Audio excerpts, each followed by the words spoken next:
اعوذ باللہ من الشیطان الرجیم بسم اللہ الرحمن الرحیم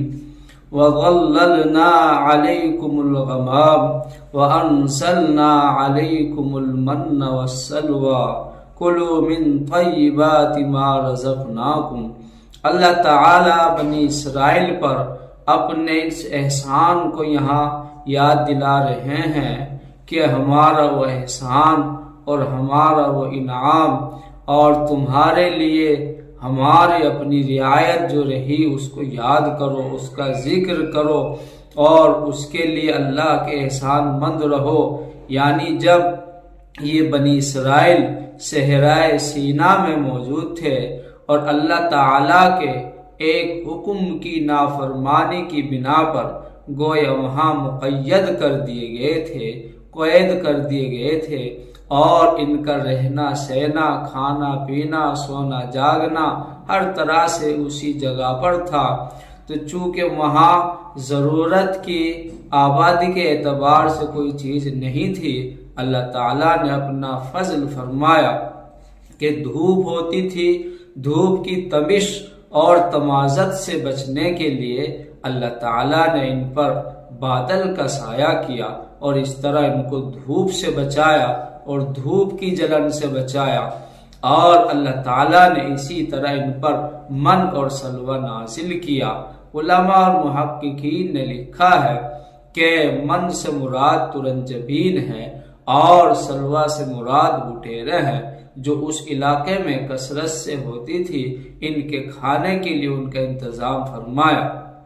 اور اللہ تعالیٰ نے یہ فرمایا کلوا من طیبات ما رزقناکم، یعنی اللہ کی طرف سے عطا کردہ پاکیزہ چیزوں کو، اس پاکیزہ کھانے اور حلال کھانے کو استعمال کرو اور کھاؤ،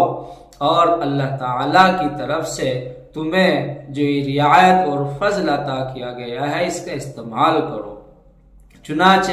اس بات کا تقاضا یہ تھا کہ اللہ تعالیٰ کے اس انعام پر اللہ تعالیٰ کا شکر ادا کرتے اور اس کی نعمتوں کے حصول کے طور پر اپنے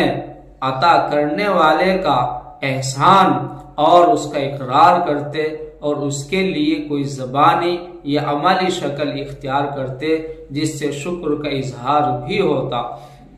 تو اللہ تبارک و تعالی خوش ہوتے اور مزید انعامات فرماتے، لیکن اپنی طبیعت اور اپنی فطرت کی بنا پر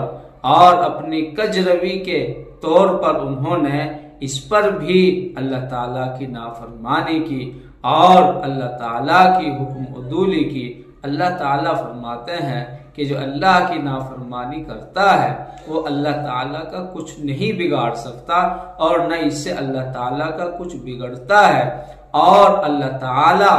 بندوں کی ضد اور نافرمانی اور ہٹ کی بنا پر جو ان کو سزائے دیتا ہے، جو ان پر سختی کرتا ہے اور ان کی گرفت فرماتا ہے، تو اس میں اللہ تعالیٰ کوئی ظلم و زیادتی نہیں فرماتے، بلکہ اللہ تعالیٰ فرماتے ہیں وَمَا ظَلَمُونَا کہ وَلَٰكِنْ كَانُوا أَنفُسَهُمْ يَظْلِمُونَ کہ ہم کسی پر ظلم نہیں فرماتے، نہ ہماری طرف سے کوئی ظلم کیا جاتا ہے، بلکہ جو اللہ کی نافرمانی یا اللہ سے بغاوت کرتا ہے، احسان فراموشی کا رویہ اختیار کرتا ہے، وہ اپنے آپ پر ہی ظلم کرتا ہے، وہ اللہ تعالیٰ سے اپنے آپ کو خود ہی دور کرتا ہے۔ اس لیے اللہ تعالیٰ سے قرب کی شکل یہ ہے کہ اللہ کی نعمتوں کو قرآن و سنت کے مطابق جائز طریقے پر حاصل کیا جاوے اور جائز طریقے سے استعمال کیا جاوے، ورنہ جو غیر شرعی اور قرآن و سنت کے خلاف طریقہ ہوگا، ظاہر سی بات ہے اس کا وبال ہوگا، اس پر گرفت ہوگی اور اس کا حساب اور اس کا سوال ہوگا، آخرت کی پکڑ بڑی سخت پکڑ ہوگی۔ اس کے لیے آخرت میں سہولت اور آسانی کے لیے بندوں کو دنیا ہی میں اللہ تعالیٰ کی رضا، اللہ کے احکام کے مطابق زندگی گزارنی پڑے گی اور رسول اللہ صلی اللہ علیہ وسلم کے طریقوں کو اختیار کرنا پڑے گا۔ اللہ تعالیٰ ہم سب کو عمل کرنے کی توفیق عطا فرمائے۔ وما علینا الا البلاغ المبین۔